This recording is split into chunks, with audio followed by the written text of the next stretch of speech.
Thank you very much. Let me start by recognizing the chief guest, who is the President of the Federal Republic of Nigeria. Permit me also to recognize the family of the late Dr. Abubakar Olusola Saraki, and permit me for good order to stand on the protocols already established. Let me say how glad, honored, and privileged I am to be invited to deliver a memorial lecture on the 10th anniversary to commemorate the departure of Dr. Abubakar Olusola Saraki. Any keen student of African politics, and I claim to be such a keen student, would have heard of Dr. Saraki, and I had heard of him before this invitation. I had also had the honor and privilege of meeting Dr. Bukola Saraki when he was the President of the Senate, and he granted me the opportunity to address the Senate then. That is not to forget that my good friend, Brother Bajamila, also granted me a similar occasion in the House of Representatives. I'm glad to deliver a lecture to memorialize an individual of whom it can be said that he was a colossus who bestrode the Nigerian political terrain and made his contribution in a manner that makes it worthy to be remembered favorably. I say so because there is no shortage of individuals who come and go and their memories are not worth much. We have had the honor and privilege of seeing the snippets of what he did during his lifetime. And if it is true that one is not successful until his successor succeeds, then Dr. Saraki was successful. He was successful because his successors have succeeded and they continue to succeed. If it is true that men and women's deed are recognized for their positive contribution to society, then it is true that Dr. Saraki was a man worthy of celebration. I'm glad to be in your distinguished presence to deliver a lecture in his memory, and to have that lecture focus on the critical question of leadership in Africa and the critical question of followership in Africa. And the Africa that I talk about is the post-colonial Africa. The Africa which is now divided into 55 countries with 55 boundaries imposed on her. An Africa which is famous as the cradle of mankind. An Africa which is said to be great in prospect. An Africa about which there is much expectation, but an Africa which continues to punch below her weight. That is the Africa that I will be talking about as I focus on the question of leadership and followership. As I think about that Africa and her leadership and followership, and I think about her often, as all of us should, the words of a book that I read as a youngster come to mind. And any one of us who had the opportunity of reading the book A Tale of Two Cities will remember these words. It was the time, the best of times and the worst of times. It was the age of wisdom and the age of foolishness. It was the epoch of belief and the epoch of incredulity. It was the season of light and the season of darkness. It was the spring of hope and the winter of despair. Those words define the mother continent as we live in her today. Those who commentate about the continent never tire to say that this is a great continent.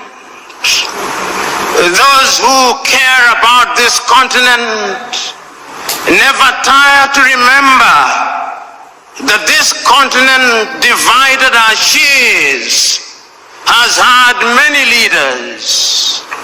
And when I allow my mind to go down memory lane, I can remember so very vividly the immortal words of many great African leaders on the eve of our regaining our independence. And many of us can see pictures of young Africans, whether in Nigeria or Ghana or Algeria or Kenya or Tanzania, celebrating when we regained our independence.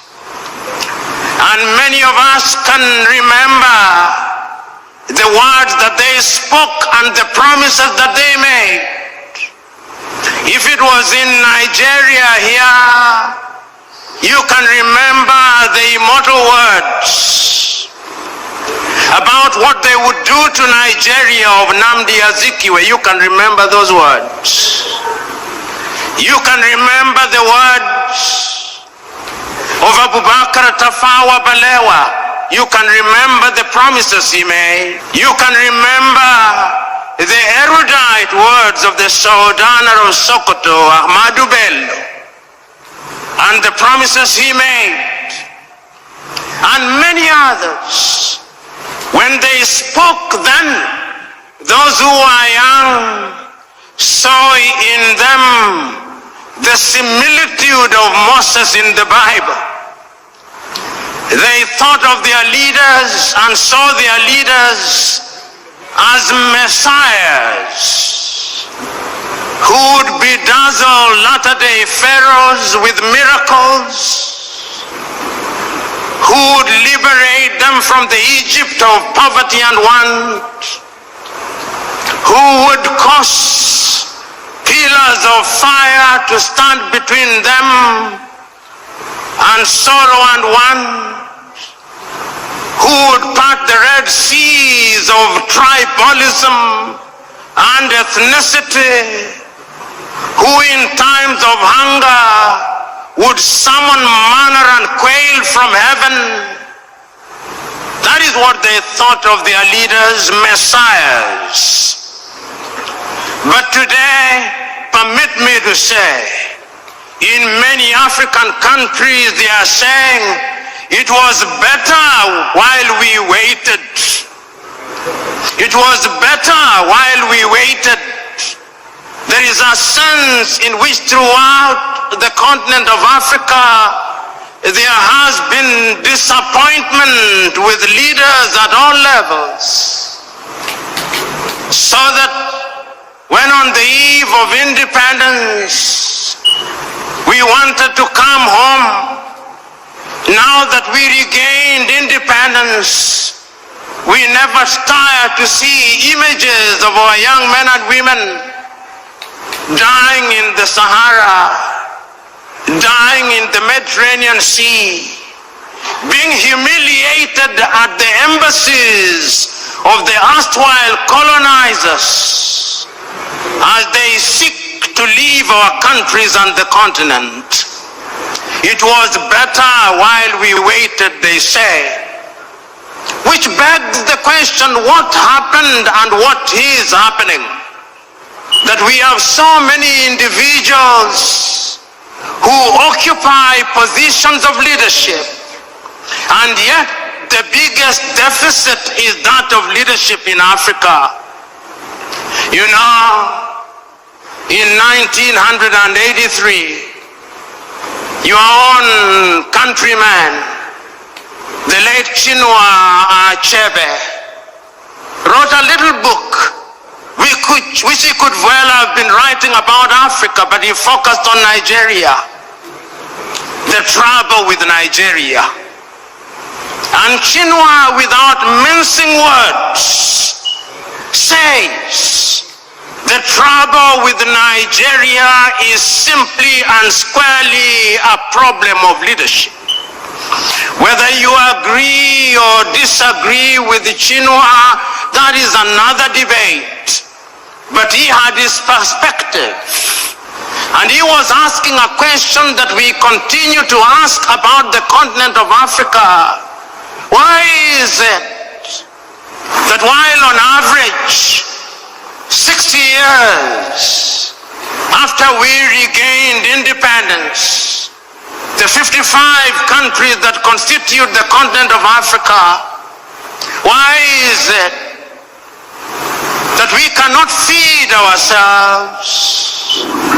Why is it that we have no faith in our institutions? We have no faith in our hospitals. Why is it that we have no faith in our abilities? Why is it?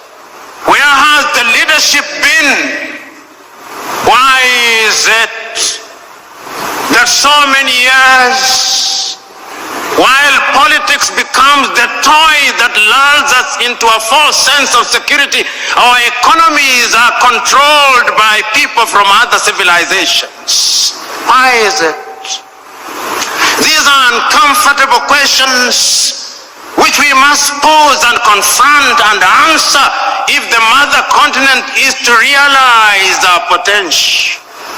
Why is it that the mother continent is ever so negatively attractive to other civilizations?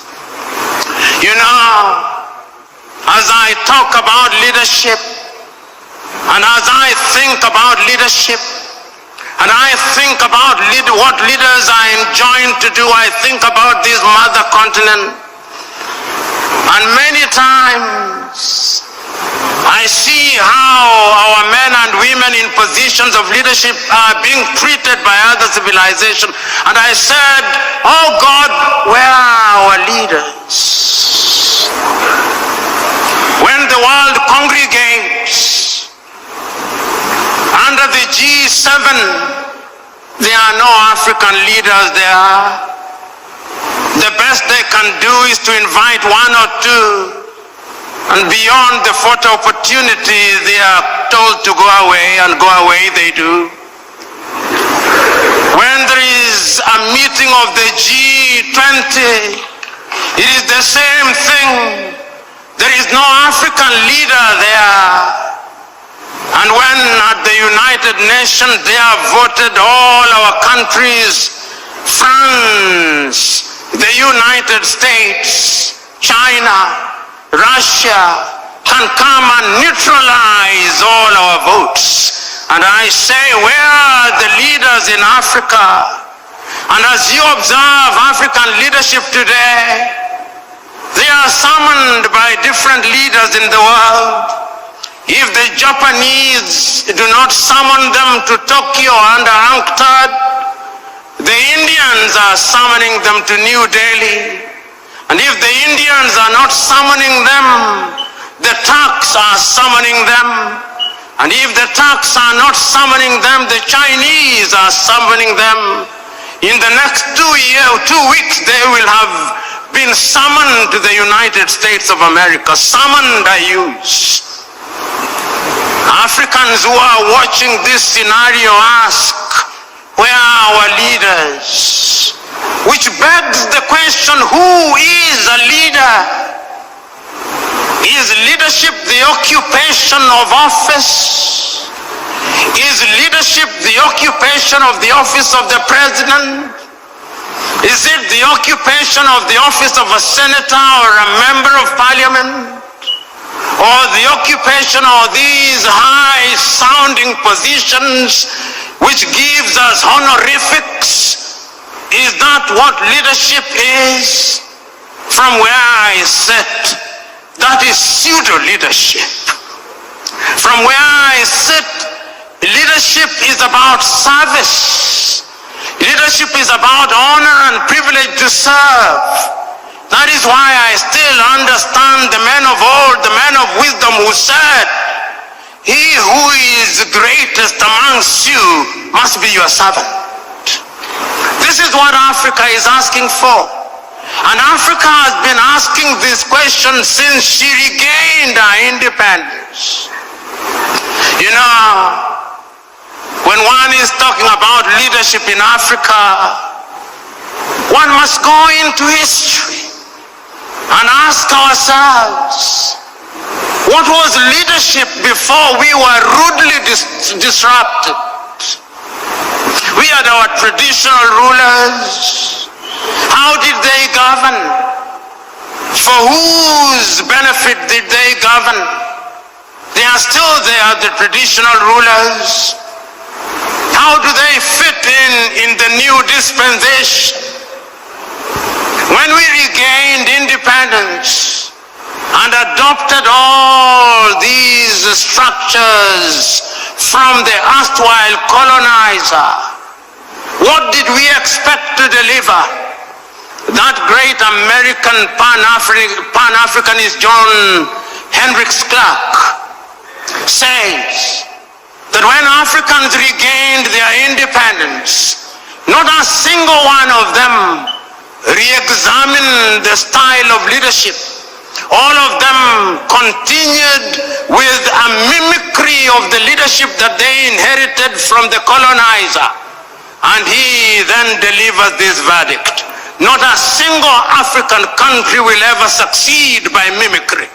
And I want to submit to you that whether one agrees or disagrees with John Hendrik Clark, one must look at Africa in order to ask ourselves, what is the state of leadership in Africa? And permit me to run you across the continent of Africa, and you will see a continent that is not at ease. The continent is not at ease because the continent is suffering from a deficit of leadership. Look at Africa today.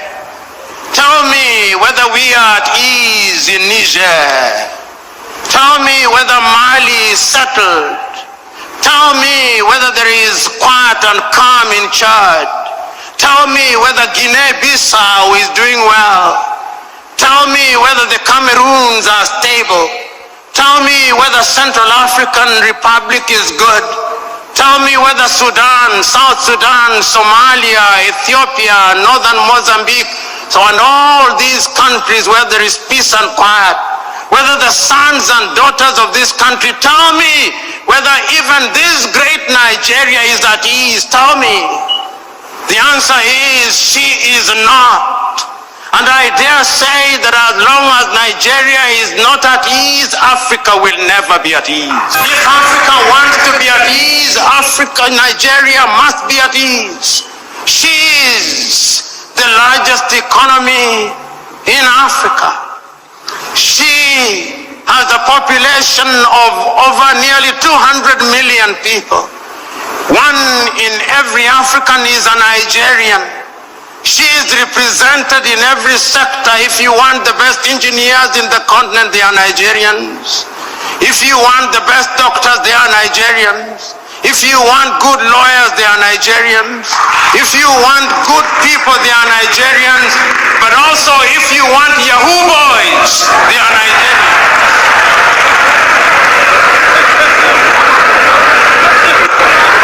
Nigeria is a great country. A friend of mine once told me that if you go to any part of the world and you do not find a Nigeria, leave that place, because there is nothing to do there. Nigerians are present everywhere in the world, everywhere in Africa, and Nigeria, I'm told, is a $500 billion economy. Never ever be proud of that, Nigerians. This is an economy that should at least be a $4 trillion GDP economy. Whenever you reach that level, then I'll say Nigeria is doing the right thing. All the ingredients are there. The question is, why is it that she is not realizing our potential? When we talk about leadership, we must ask ourselves, why is it that despite the best intention of the best of us, we do not gain what we desire? You know, I said that when you look at Africa and leadership, you must go back to history. And you ask yourself what the leadership is. And we have looked at Africa that is not at ease. But yet there is a sense in which Africa has had and continues to have men and women of renown. I remember, courtesy of history, when Africa was struggling for independence. I can remember that great meeting in Manchester in the United States of America, the Pan-African meeting. And history tells me that Nigeria was there. Chief Obafemi Awolowo was there in 1945. And I can still remember his words spoken about African unity. I remember that Ghana's Kwame Nkrumah was there. And then we remember how they came back to the continent to lead the continent. And I am still wondering how in those days, without the benefit of the internet, without the benefit of all means of communication that we now have today, that those men and women were able to govern and to galvanize the attention of the continent of Africa for the sake of Africa. They were there throughout. But even prior to that, I can still remember another great African talking about leading Africa out of our state, the great South African Pixley Kaisa Kaseme in 1906 in Columbia in the United States of America, say Africa must be regenerated. When all these things happened, there were leaders in Africa at that time, and their mandate was cut out for them. Their mandate was to ensure that we broke the colonial chains, and we did. I remember, and many of you here, courtesy of history, will remember many Africans at that time, and if I name them, you will agree with me that they were leaders. How many of you in this assembly will not remember Marcus Garvey and say that he was a leader? How many of you here will not remember Julius Nyerere and not say that he was a leader? How many of you will remember Kaunda, Amilcar Cabral, Samora, Moises Machel, Agostino Neto, Namdi Azikiwe, Abubakar Tafawa Balewa, Gamal Abdel Nasser, and many others, and remember that they were leaders who did not want to occupy political space because of material aggrandizement. They denied themselves. I so very fondly remember that when Kenneth David Kaunda left office, it was said of him that the only amount of money he had in his account was the equivalent of $5,000. That is what your current politician eats for breakfast.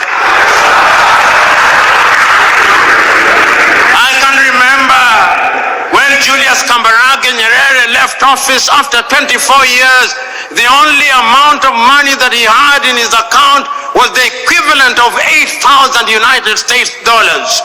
That is what your current politician uses for a single visit to a gymnasium.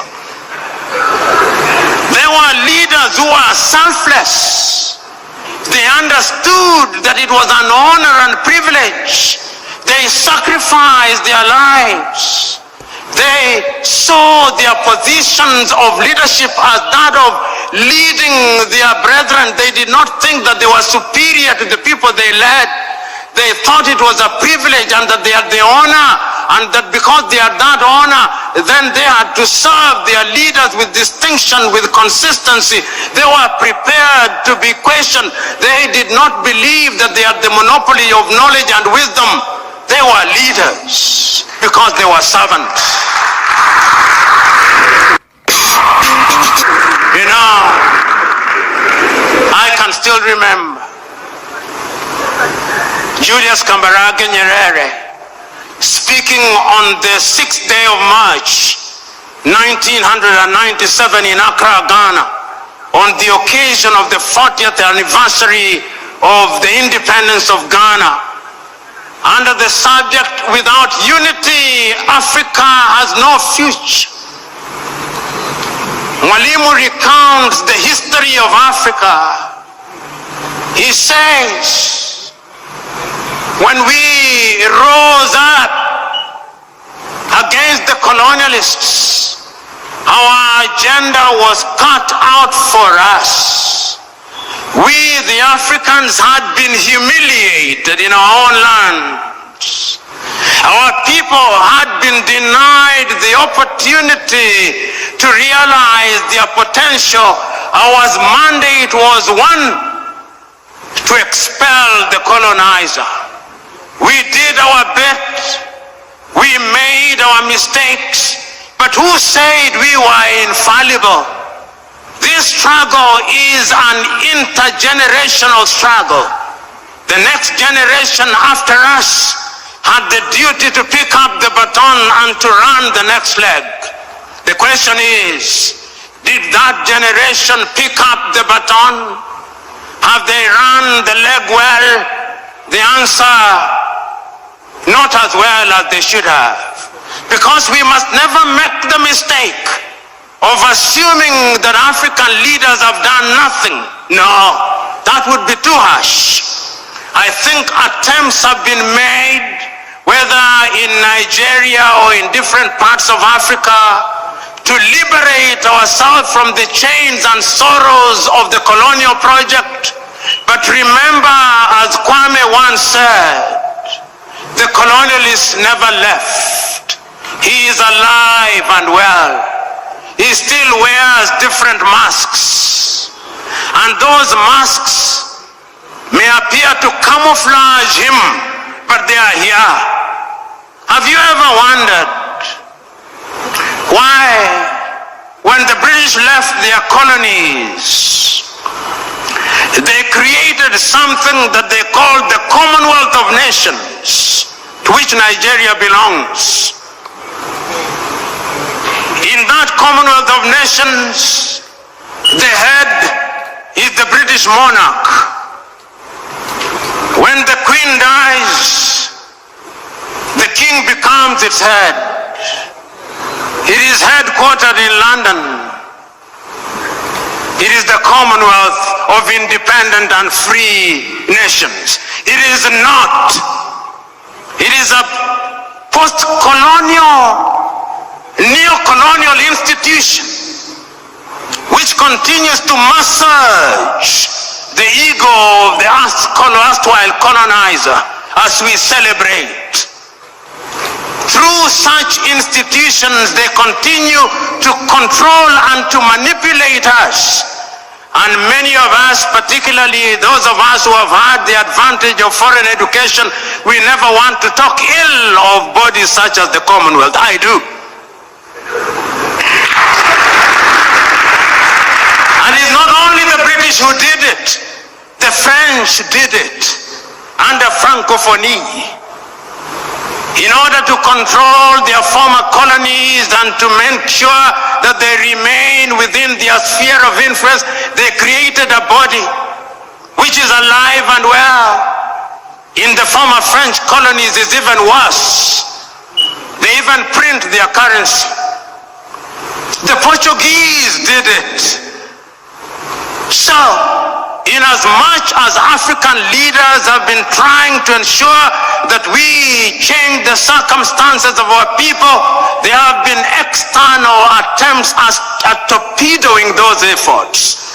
And Africa and African leadership must be seen in those contexts. There are those in many African countries who have allowed themselves to be acolytes of the neo-colonizers and to the detriment of the continent of Africa. So when we interrogate leadership, we must ask ourselves, how free are our leaders? How free are our politicians from external influence? But is that an excuse? No. It cannot be an excuse. Leaders in a multi-ethnic environment must also be different. You know, Nigeria, as Chinua rightly said, like all African countries, is an artificial entity. Chinua says in his book, The Trouble with Nigeria, that there is nothing comparable to how the European nations were created. There is no Nigerian, Chinua Achebe says, in the same way as there is a Danish or a Swedish or a Norwegian. Nigeria is a unique state with many states. The same is true of Kenya. The same is true of Ghana. Nigeria possibly has over 500 nations within her. Tanzania 136. The Democratic Republic of Congo 306, Kenya 42, Uganda 56. In order to be a leader in such countries, those who have the honor and privilege must be men and women who are prepared to ensure that they weld the bonds amongst those people. As Samora Moises Machel said, if the post-colonial African country is to succeed, the tribe must die. And the tribe must die because if the tribe does not die, then the new nation will never thrive. And I did not understand Samora Moises Machel to say that he should stop being a Yoruba. No. I did not understand him to say that he should stop being a thief or to stop being an Igbo or Hausa or a Fulani. No. Those are cultural mosaics which when put together make our nations beautiful and strong. But what do we do in most of Africa? We use those cultural differences to divide the people. We use those cultural differences to reinforce centrifugal forces and therefore threaten the very nation which we want to serve.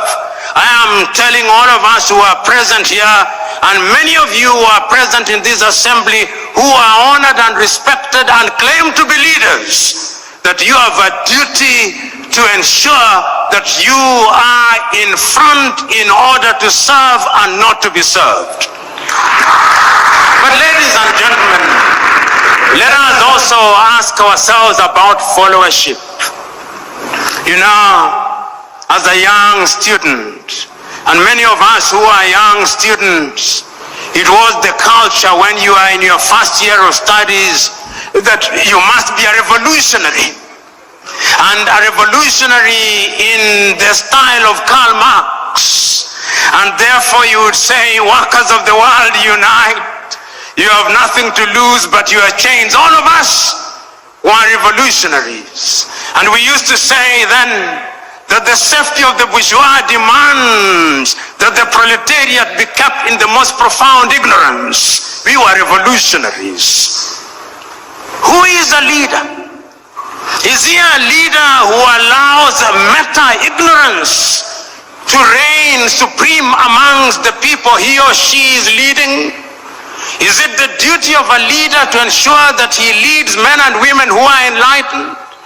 Men and women who can question what he or she is doing? I'm suggesting to us that true and sustainable leadership also requires that you have a followership that is enlightened, a followership that calls you to account, a followership that is going to make demands of you, a followership that when you say that you are going to improve the quality of their food, they do not believe that agriculture stops on that day, but they believe that agriculture must be intensified and the technology must be used. A followership which knows that when you say you are going to deliver heaven on earth, they know that that is merely an advertisement that you are incapable of delivering heaven on earth. A followership that knows that when you are promising to do things within 100 days, which ordinarily can only be done in 5 years, they know that you're a liar. A followership that is capable of discerning that when you speak things, there are many variables, and it is the duty of a leadership to ensure that such a leadership is indeed created. What do African leaders do?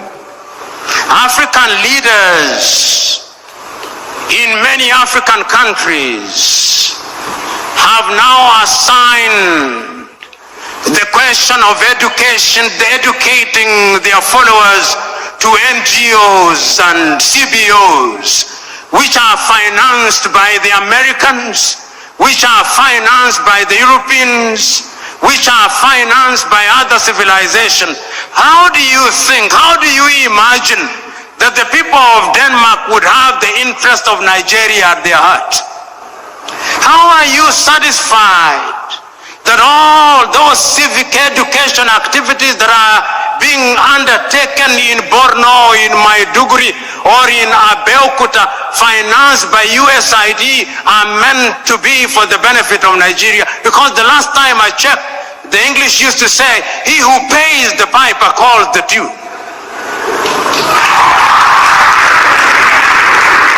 So today, when you look at most of Africa, we have a followership that is tuned from outside. It is not a followership that is tuned from inside. And you wonder why they behave the way they do. They behave the way they do because they are being tuned by other civilizations. 3 years ago, an old friend of mine, now gone to be with the Lord, was engaged in a conversation with me. And I was complaining about the leadership, and he told me, I hear you, young man. You're always complaining about leadership in Africa and other parts, but have you ever wondered about the followership? Says you are complaining about the windmill, but do you ever bother about the wind? Is it not the case that the windmill follows the wind? I'm suggesting to you that Africa will never realize our potential as long as the critical mass of our people are immersed in sorrow and want. I am suggesting to you that Africa is not going to grow as long as you who are in positions of leadership have perfected the art of appealing to the stomachs rather than the minds of the men and women that you lead. I'm suggesting to you that Africa is not going to realize our potential as long as we continue to conduct the politics of money and money bags, not the politics of ideas. I'm suggesting to you that Africa is never going to realize our potential as long as we are dividing our people along ethnic lines. I'm suggesting to you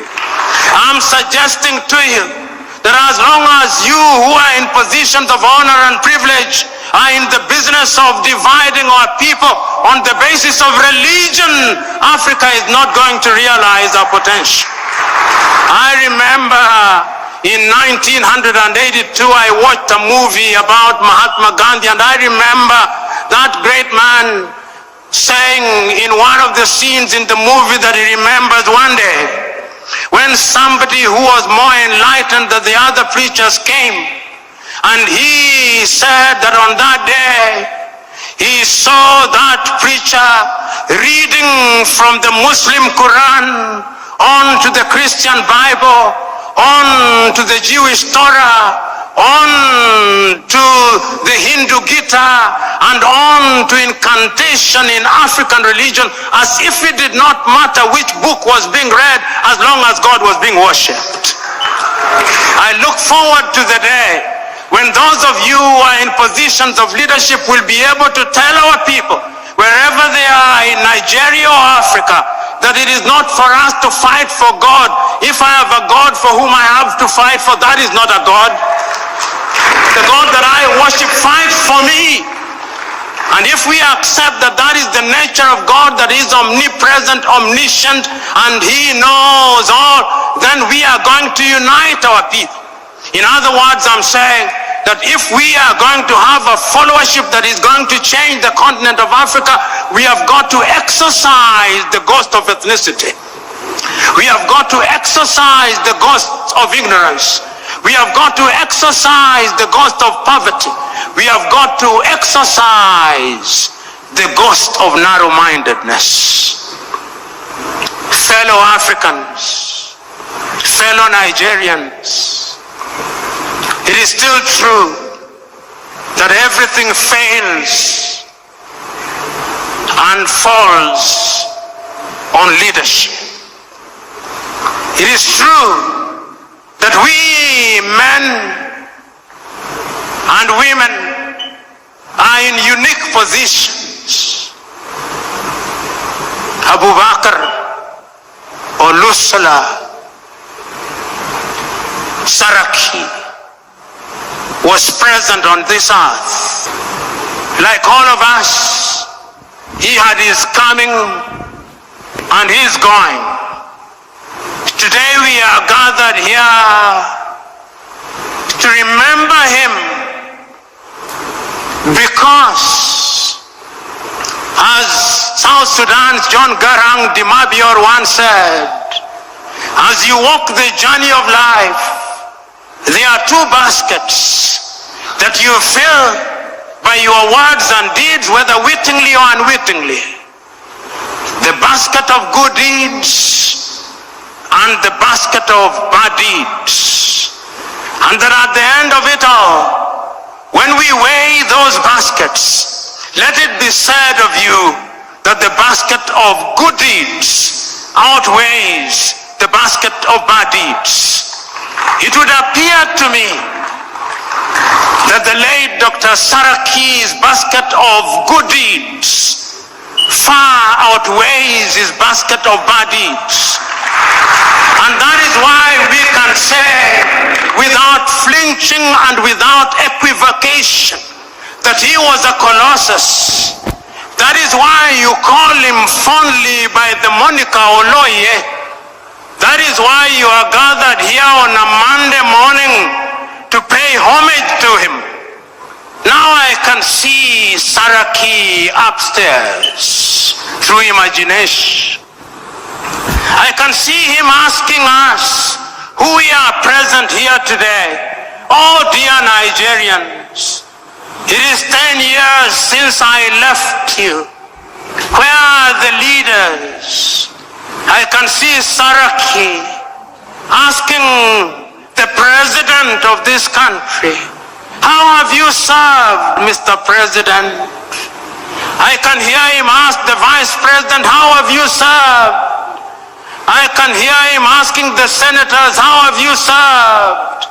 I can hear him asking the members of the House of Assembly, how have you served? I can hear him asking the governors, how have you served? As to how they have served, that is not for me to say. It is for them to say. But I can also hear the great Saraki asking the Nigerians, how have you been served? Have they given you food? I can hear him ask. Have they given you fuel? I hear him ask. Have they given you electricity? I hear him ask. As to whether they have been well served, it is not for me to say, it is for them to say. In other words, the great Saraki is asking both leaders and the led, have you demanded and have you served? And the leadership that I hear him, the great Saraki, asking of us is a leadership where we are united. Not the unity of the graveyard, whose lingua franca is silence. No. It is the unity of those who are seeking to do good. Those who are seeking to do good, those who ask with the firmness that will open the eyes of the leader without inflaming their anger. I can hear it being said. You know, as I conclude,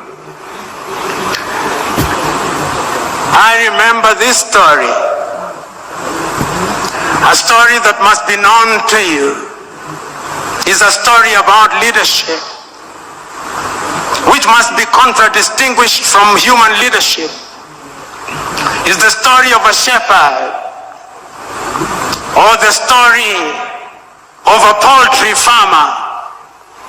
But I'll start with the story of a shepherd.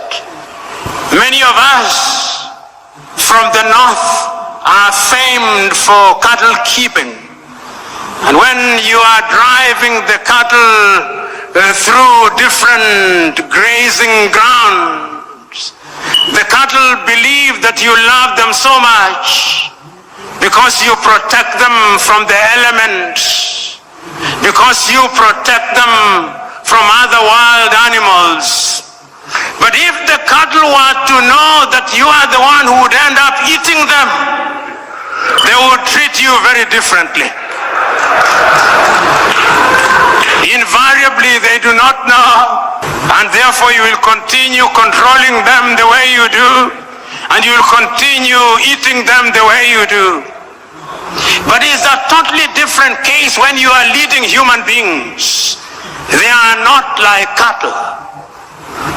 You may lead them in a particular direction. You may think that you have lulled them into a false sense of security. You may think that you have deadened their minds. But always remember that one day, if you don't do that which is good and right for your fellow men, there is a day of reckoning. There is a day of reckoning, and history has demonstrated that it can come in the twinkling of an eye. History has demonstrated that kings have been toppled. History has demonstrated that presidents have been removed. History has demonstrated that great men have been cut down. History has demonstrated that men can rise when they are misled. History has demonstrated that men are indeed capable of rising up. You know, I always read these words of the American Declaration of Independence because I love them. They apply to humanity. Before America became what it is, they had enlightened man. We hold these truths to be self-evident, that all men are born equal, that they are endowed by their Creator with certain unalienable right, that among those are life, liberty, and the pursuit of happiness. And it is for this reason that governments are instituted amongst men. And that when those governments fail to perform, it is the duty of those people to rise up and to remove such governments.